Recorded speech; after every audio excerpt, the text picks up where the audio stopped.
Abran sus Biblias, hermanos, por favor, acompáñenme en el capítulo 14 de los Salmos. Seguimos con nuestra exposición sistemática de los Salmos. Vamos avanzando poco a poco, pero así lo haremos hasta el final del libro de los Salmos. Salmo 14. Y les pido que puestos en pie me acompañen en la lectura de este texto. Salmo 14. Dice la palabra de Dios: dice el necio en su corazón, no hay Dios. Se han corrompido, hacen obras abominables. No hay quien haga el bien. Jehová miró desde los cielos sobre los hijos de los hombres para ver si había algún entendido que buscara a Dios. Todos se desviaron, a una se han corrompido. No hay quien haga lo bueno, no hay ni siquiera uno. No tienen discernimiento todos los que hacen iniquidad, que devoran a mi pueblo como si comiesen pan, y a Jehová no invocan. Ellos temblaron de espanto, porque Dios está con la generación de los justos. Del consejo del pobre se han burlado, pero Jehová es su esperanza. Oh, que de Sión saliera la salvación de Israel, cuando Jehová hiciere volver a los cautivos de su pueblo. Se gozará Jacob y se alegrará Israel. Podemos sentarnos, hermanos.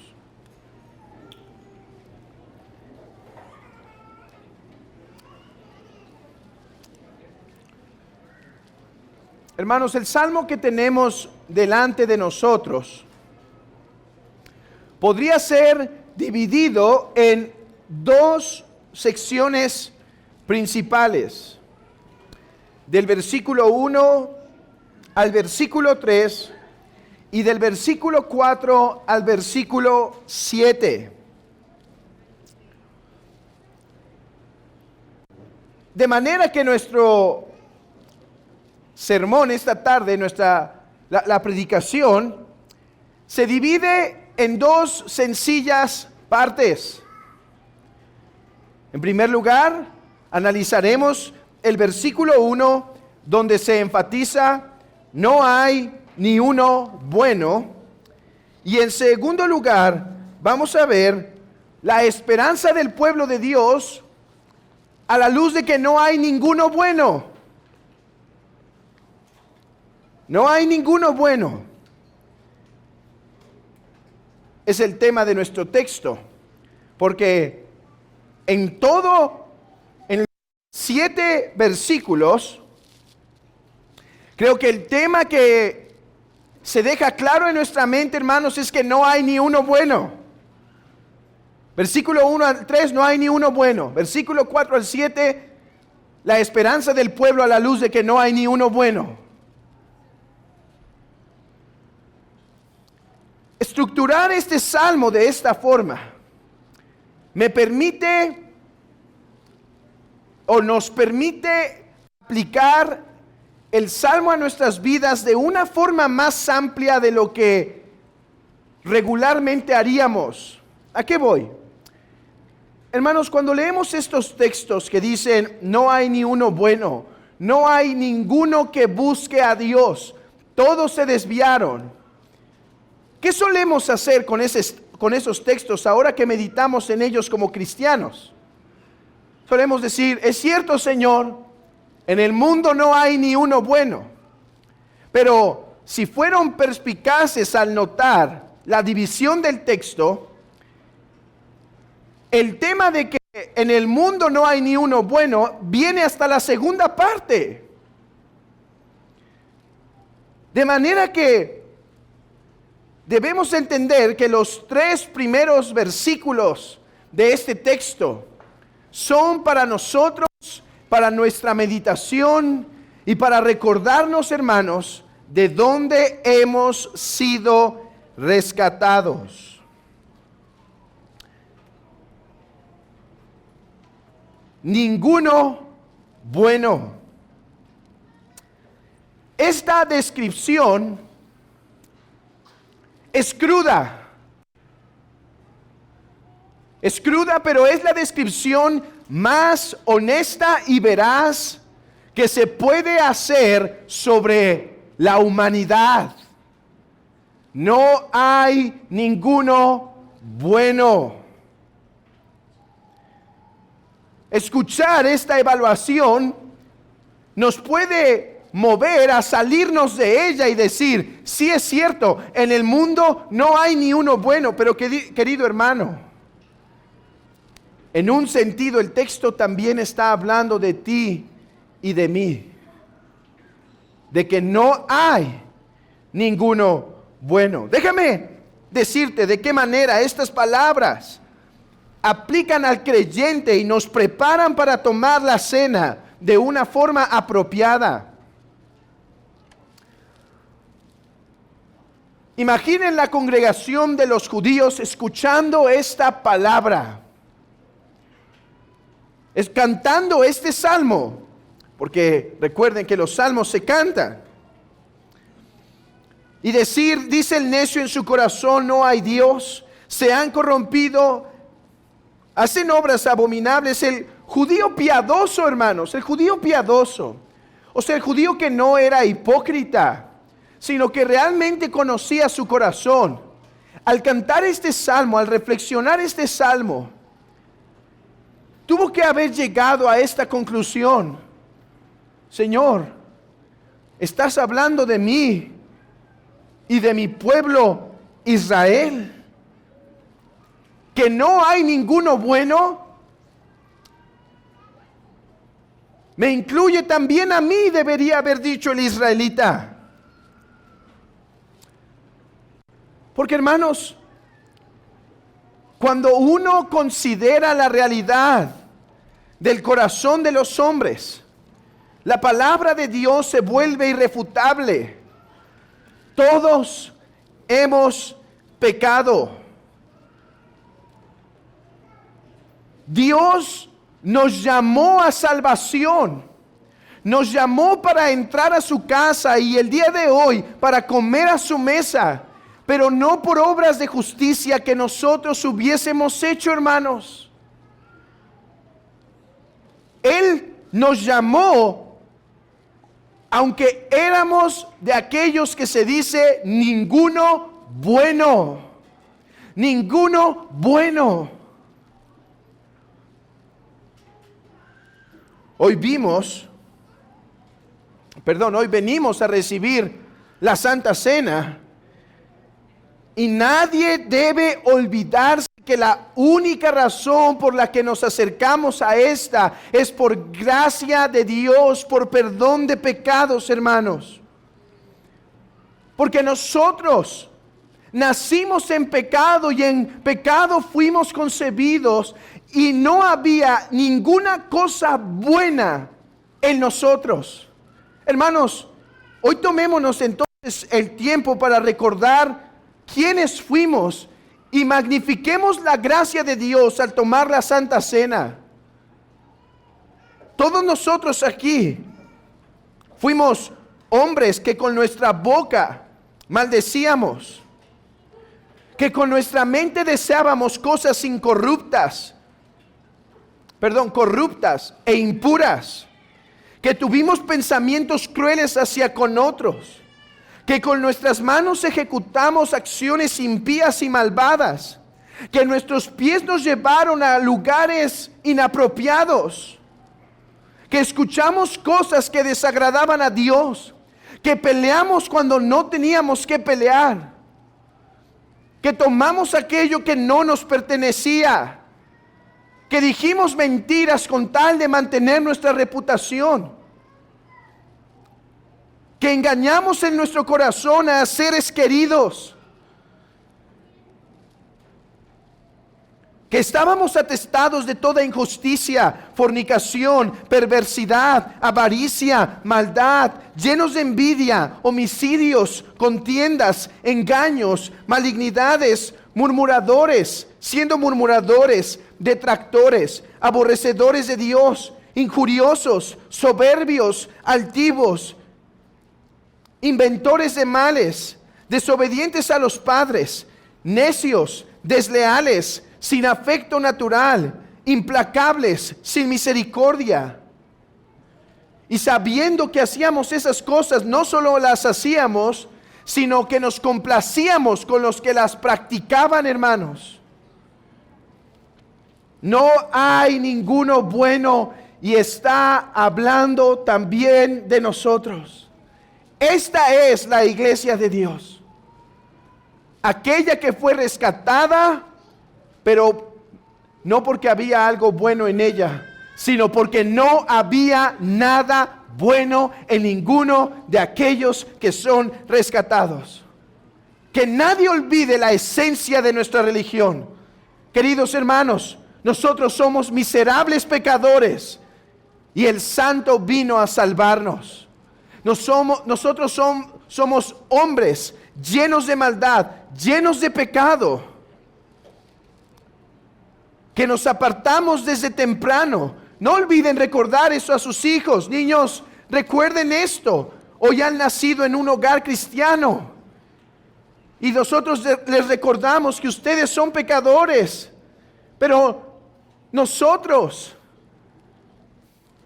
no solo somos, pero ahorita hablaré de eso, sino que fuimos pecadores que también como ustedes merecían el juicio de Dios. Esto fuimos algunos, dice el apóstol Pablo. Hermano, hoy recuerda el lugar de donde fuiste rescatado.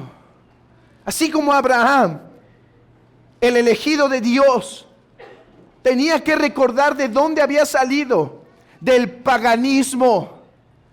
¿De dónde había salido? De una nación idólatra, gentil por definición, el gentil por definición.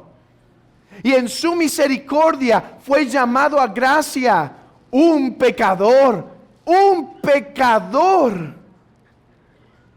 Hermanos, esto es algo que no podemos olvidar en nuestra religión.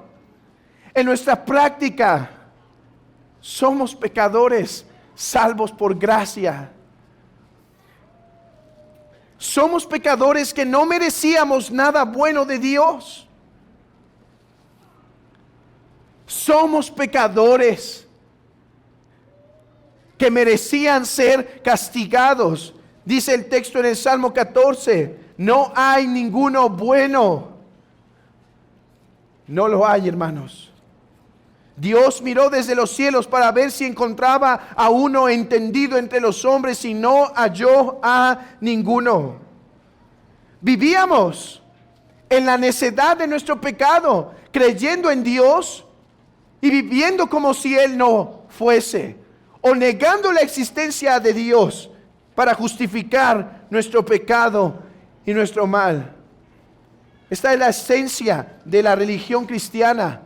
Predicamos una religión de hombres pecadores que por gracia han sido salvados. Pero ahora hemos conocido a Cristo. No obstante, hermanos, no hay ninguno bueno. No obstante, no hay ni uno bueno. Hermanos, yo creo que el Espíritu Santo mora en sus corazones. Yo creo lo que prediqué la semana pasada de Hebreos capítulo 3, versículo 1. Hermanos santos, yo creo que son santos, porque la simiente de Dios habita en ustedes, hermanos. Y creo que no solo la simiente habita, sino que están siendo santificados. Y que hoy en día ya no practican las cosas que practicaban antes. Lo creo.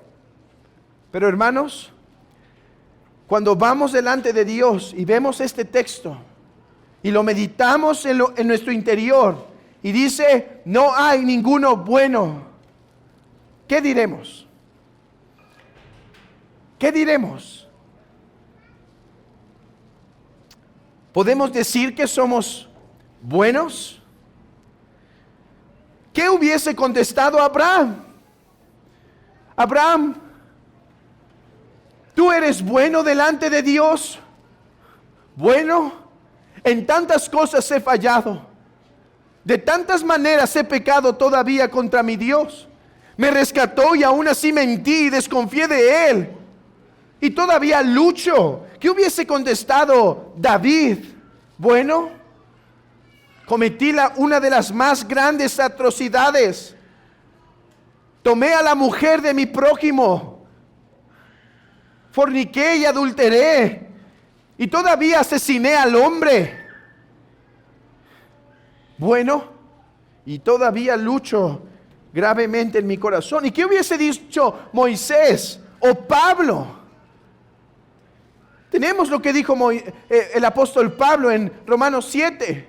Miserable de mí, estoy vendido al pecado. ¿Quién me librará de este cuerpo de muerte? Hermanos, yo creo que son santos y creo que están siendo santificados. Pero cuando nos paramos y nos contemplamos a la luz de la justicia y la santidad de Dios, preguntamos, ¿hay alguno bueno? No hay quien haga el bien. No hay ni siquiera uno. Hermano, de manera que los primeros versículos tienen el propósito de recordarnos quiénes fuimos y lo que ahora somos. No olvides esto en tu caminar cristiano. Somos pecadores, hermanos. O que esto gobierne el pensamiento de esta iglesia. No tenemos nada en que gloriarnos, somos pecadores. Nos rebelamos contra el santo Dios. Vivimos en contra de su voluntad. Y aún ahora, hermanos, aún ahora, ¿quién podría levantarse en esta tarde y decir que ha vivido de una forma irreprochable ante este santo Dios? Hermano, esto dará humildad entre unos con otros. Dará paciencia unos con otros. Saber, recordar que somos pecadores. Y sobre todo, nos hará recordar, queridos hermanos, la gracia que nos ha sido dada. Bien dijo John Newton. Hay dos cosas que todavía no he olvidado. John Newton empezó a tener problemas para recordar cosas. Y al final de sus días, él escribe estas frases. Dice, pero hay dos cosas de las que yo no me he olvidado hasta el día de hoy. Que soy un gran pecador y que Cristo es un gran Salvador. Hermanos, allí estaba el hombre sin poder alzar la cara en la presencia de Dios, simplemente golpeando su pecho y diciendo, sé propicio a mi pecador. Querido hermano, ¿tienes esto presente en tu corazón? ¿Tienes esto presente de manera que en tu oración hay gratitud constantemente ante Dios? Porque Dios ha tenido misericordia de un pecador. ¿Tienes esto presente frecuentemente en tu hogar para instruirles? Y decir que somos pecadores y que todo es un favor de Dios. Tenemos alimentos delante de nosotros, queridos hijos, pero somos pecadores, no los merecemos. Tenemos esto para disfrutar, pero recuerden, somos pecadores, no lo merecemos. queridos hermanos, que esta verdad abunde en nuestro corazón, para que nuestro corazón esté más constante, lleno de gratitud. Recuerda de dónde fuiste sacado. Recuerda del lodo en el que anduviste, hermano. Somos pecadores en las manos de un Dios lleno de gracia. Pero no había nada bueno en nosotros. Y déjame ponerlo así, a fin de que nadie se confunda con lo que quiero decir. Y no había nada bueno en nosotros, ni lo hay aún. Hermano, no hay nada bueno en nosotros que nos haga dignos de la gracia de Dios. Nada.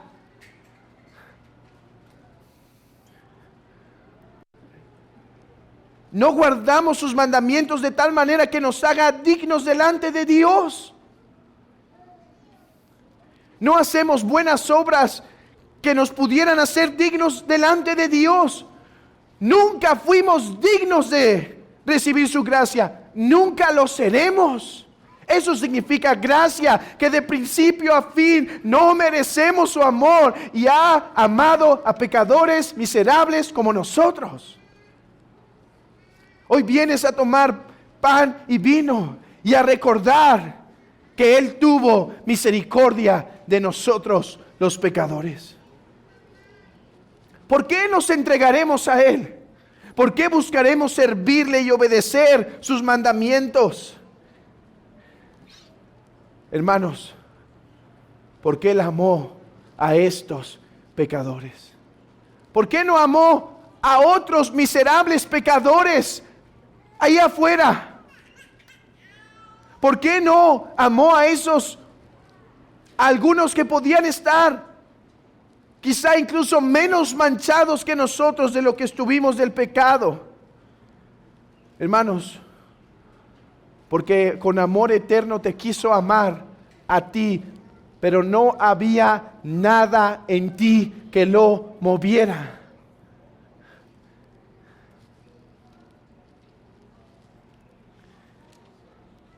Pero el Salmo 14, si aplica a los creyentes, ¿cuánto más a ti, querido amigo? Si el Salmo 14 no lo hemos podido pasar sin aplicarlo primero a nosotros, los creyentes, ¿cuánto más aplica el Salmo 14 a ti, querido hermano? Sobremanera. Dice el texto que el necio dice en su corazón no hay Dios. O sea, puede negar la existencia de Dios para vivir en su maldad. O puede creer en la existencia de Dios, pero vivir como si no existiera. Y la Escritura dice, amigo, que no has hecho nada bueno en esta vida. Estas son palabras que incomodan. Estas son palabras que molestan. Pero la Escritura es clara. No hay quien haga lo bueno. No hay quien haga lo bueno. O sea, aquí reunidos esta tarde, no hay ni uno que ha hecho lo bueno. ¿Por qué? Alguien puede decir: yo he intentado ser un buen padre, gracias a Dios por eso, sígalo haciendo. Yo he intentado ser un buen trabajador, no lo dudo. Yo he intentado vivir a la luz de la ley de Dios. Está bien. E incluso ofrenda. Está bien, sígalo haciendo. Pero, ¿por qué la Escritura dice que aún así nadie aquí ha hecho lo bueno? Porque aún Cuando intentamos hacer algo que agrada a Dios o es conforme a su voluntad, no hay obra que no está manchada con una falta o pecado.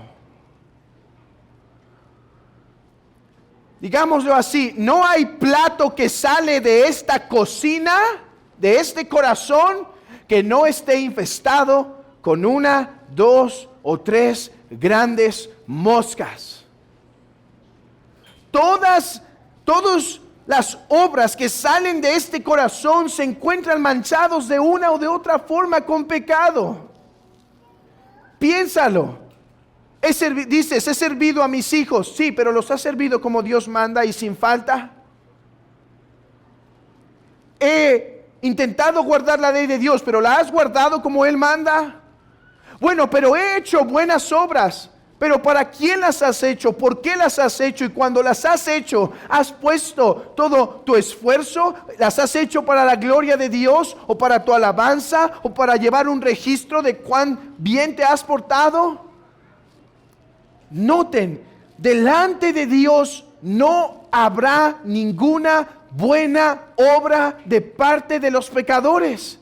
Hermanos, incluso nuestras buenas obras, que la confesión declara que todavía van manchadas de una o de otra forma con pecado, la única razón por las que serán aceptadas es porque el Padre recibe esas buenas obras por medio de Jesucristo.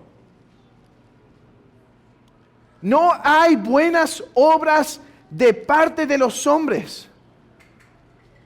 Por eso Lutero llamó las buenas obras de los incrédulos de la siguiente manera: son pecados respetables.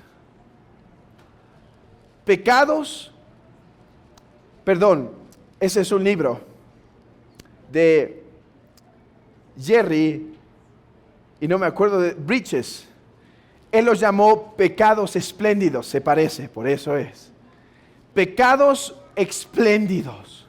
¿Qué quería transmitir Lutero de esta forma? Él quería decir, una buena obra de parte de un pecador es como un pecado, aunque podríamos decir, de una forma muy brillante. ¿Cómo reacciona el incrédulo cuando le dices esto? Bueno, mejor entonces no es hacerlo, porque si incluso esos no son buenas obras, mejor no hacerlos. Es peor no hacerlos. Porque si sabes hacer lo bueno y no lo haces, te cuenta como pecado no espléndido. No hay nadie que haga lo bueno. ¿Puedes darte cuenta de esto? Miren, si nos consideramos a nosotros los pecadores y vemos nuestras malas obras, no nos cabe duda que somos pecadores. Pero ahora te he llevado a ver lo más hermoso que tienes en tus bolsillos. Lo más hermoso que tienes guardado y dices, bueno, yo sé, no vean mis pecados, solo vean mis buenas obras. Muestras tus buenas obras y esta tarde te estoy diciendo, no hay ni una de ellas. No, sí, mira las buenas obras y sacas una y el Señor la ve y dice, trae pecado. Y sacas otra buena obra y pecado. Nota esto, si lo mejor de ti es llamado pecado espléndido, ¿qué nos quedará hablar de tus pecados ante Dios? Estamos perdidos para salvarnos a nosotros mismos. No hay forma. No hay ninguno que haga lo bueno. No hay ni siquiera uno.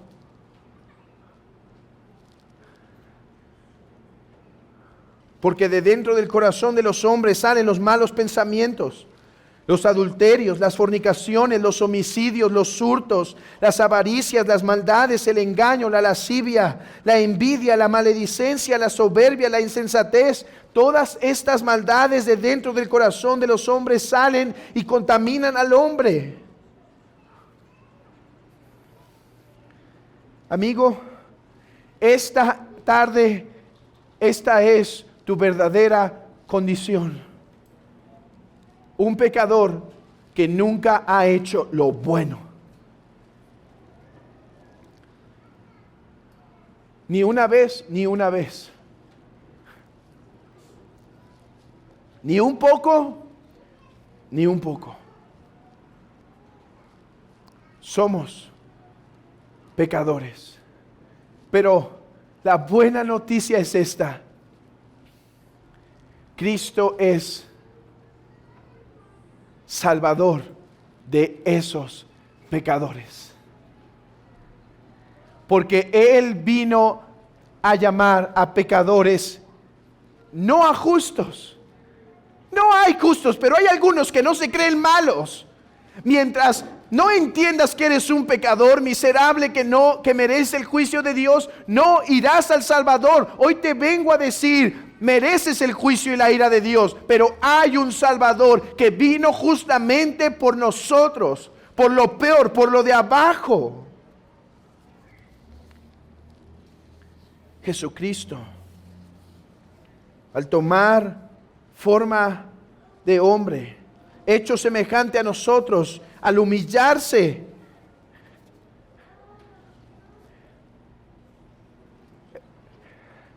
hermanos, Él no vino a rescatar la princesa, como nos cuentan en las películas. Niños, niñas, en las películas a veces, o en las novelas, o en los libros, a veces el fuerte caballero lucha por la hermosa princesa para rescatarla y bajarla del castillo. Bueno, Cristo no vino a salvar a esa hermosa princesa. La mujer que vino a salvar estaba sucia, no en un castillo, en lugares impuros, en lugares sucios, y a ella la vino a rescatar. Y hermanos, y hoy nos invita que comamos a su mesa.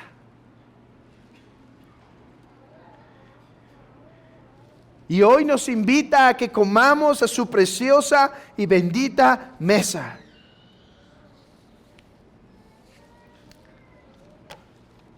Que el pueblo de Dios tenga gratitud en su corazón. Porque esto me recuerda a ese hombre llamado Mefiboset, que él se llamaba a sí mismo. ¿Saben cómo se describía él? ¿Qué era? Dice, soy un perro muerto. Para los judíos, los perros no eran seres agradables como hoy los tiene la sociedad, ¿sí? Que casi los viste hasta de seres humanos, algunos, y los trata como seres humanos. Bueno, en el tiempo de los judíos no era así. Un perro era despreciable, ¿sí? Y él dice, un perro, algo que para un judío ya era detestable, pero además dice muerto, peor. A ver, ni para nosotros los perros muertos son agradables, ¿no? Vamos pasando por un lugar donde huele feo, ¿y qué decimos? Perro muerto. Y desagradable. Bueno, Mefiboset decía, yo soy ese perro muerto. ¿Y qué creen? David lo lleva a comer a la mesa del rey. Y ahí es cuando dice, ¿quién es este perro muerto para que tengas de él misericordia? Hermanos, hoy venimos a tener comunión con Dios por la oración, la palabra y ahora la Santa Cena. Pero recuerden, queridos hermanos, nosotros somos ese perro muerto que ha sido llevado a la casa del rey.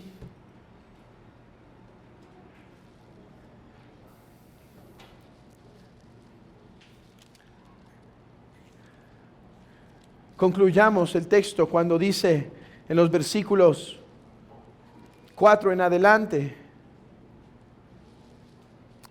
no tienen discernimiento todos los que hacen iniquidad, que devoran a mi pueblo. Miren el paralelo, vean el versículo 4 y el versículo 1 juntos. Dice David que estos que destruyen a su pueblo son necios. Son necios. Y dice el necio en su corazón, no hay Dios. Y es que aquí hay una clara vinculación. Porque claro que el que no cree en Dios, ¿cómo tratará al pueblo de Dios? Si no cree en Dios, ¿qué va a hacer con su iglesia? Bueno, hermanos, déjenme llevar sus pensamientos. Después de haber considerado las palabras o la meditación de los versículos 1 al 3, ahora déjenme llevar sus pensamientos a la esperanza del pueblo de Dios en un mundo donde no hay ni uno bueno. No debemos esperar, hermanos, de este mundo aplausos, facilidad, comodidad. Si la tenemos y ahora la gozamos, alabemos a Dios, pero no debemos pensar que esta debería ser la norma siempre. Porque el mundo que odia a Dios, odia a su pueblo. Claro, ¿por qué el mundo odia a Dios? Por cómo es Dios. Dios es santo, Dios aborrece el mal, Dios ama la justicia, la rectitud. ¿Y qué debería hacer la iglesia? Brillar así. Ahora, claro, si una iglesia se acomoda al mundo, nunca será odiada. Pero si la iglesia permanece siendo lo que es, tarde o temprano será aborrecida, rechazada e incluso perseguida por el mundo. Por eso dice el versículo 4. Estos necios que niegan la existencia de Dios porque quieren vivir en sus pecados son los mismos necios que no tienen discernimiento y persiguen a su pueblo. ¿Qué significa que son necios y sin discernimiento? No quiere decir que son torpes de pensamiento. Quizás son hombres muy brillantes intelectualmente hablando. El necio aquí transmite una cualidad moral. Necio quiere decir que es un hombre que está entorpecido en sus sentidos espirituales y prefiere negar lo obvio para poder vivir en su maldad. Me pregunto si hay alguien entre nosotros que está intentando negar en su mente la realidad de la existencia de Dios o la realidad de la verdadera religión cristiana y decir, no, así como hay una, hay muchas, solo con el propósito de poder seguirse manteniendo en sus pecados. ¿Hay alguno así entre nosotros? Si es así, debes temer, porque dice que estos tarde o temprano temblarán. Temblarán de espanto. Ellos temblaron de espanto porque Dios está con la generación de los justos. Temblaron de espanto. Y esto lo podemos ver muy fácilmente en el tiempo del Éxodo. Había ahí un faraón que negaba la existencia de Dios, y no con su boca, con sus hechos. Y Moisés le decía, sométete a Dios. Y él decía, ¿quién es Jehová para que yo lo obedezca? Y el que odiaba a Dios, ¿qué hizo con el pueblo de Egipto? Perdón, con el pueblo de Israel. Lo fastidió, lo fastidió, lo fastidió, lo fastidió. Pero Dios de un momento manifestó su salvación y temblaron. Y cuando vieron las paredes del mar cerrarse sobre ellos, temblaron y cayeron miles de ellos. Del consejo del pobre se burlaron. ¿Tú, Moisés, vas a destruirnos? Pero Jehová es su esperanza. Oh, que de Sión saliera la salvación de Israel. Cuando Jehová hiciere volver a los cautivos de su pueblo, se gozará Jacob y se alegrará Israel. Querida iglesia, ¿cuál es la esperanza del pueblo de Dios en un mundo en donde no hay ninguno bueno, no hay quien busque a Dios, en donde todos se han desviado, a unas se han hecho inútiles? No hay quien entienda, no hay quien haga el bien. ¿Cuál es nuestra esperanza en medio de este pueblo? Hermanos, debemos orar por nuestros políticos, pero los políticos no son nuestra esperanza. Debemos orar porque Dios retenga la maldad, Pero puede ser que las cosas empeoren en nuestra sociedad. Podemos orar para que Dios levante a más personas que estén hablando en contra de las perversidades que estamos viendo.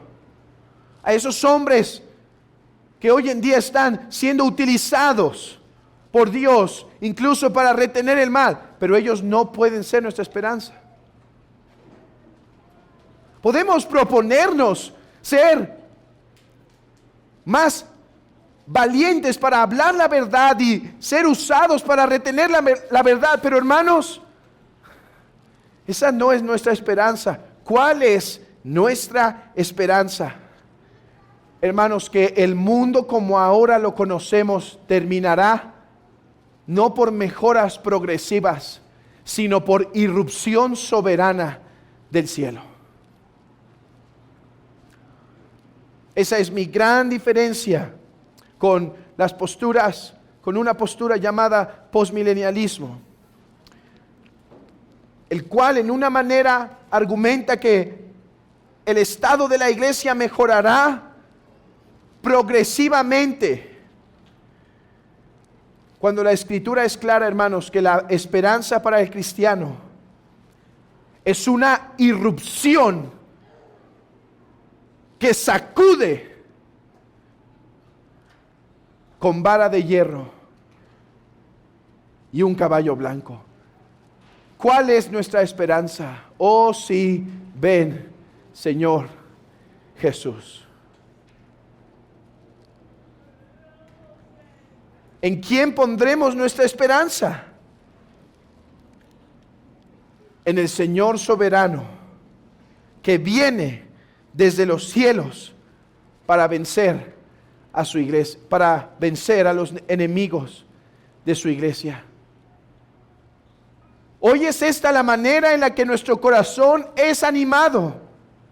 Hermanos, muchos de nuestros padres han muerto decapitados, aserrados, quemados.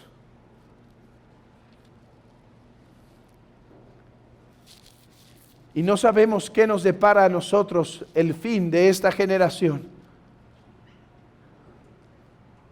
Pero Cristo viene para instaurar su reino, y entonces viviremos con Él así por toda la eternidad.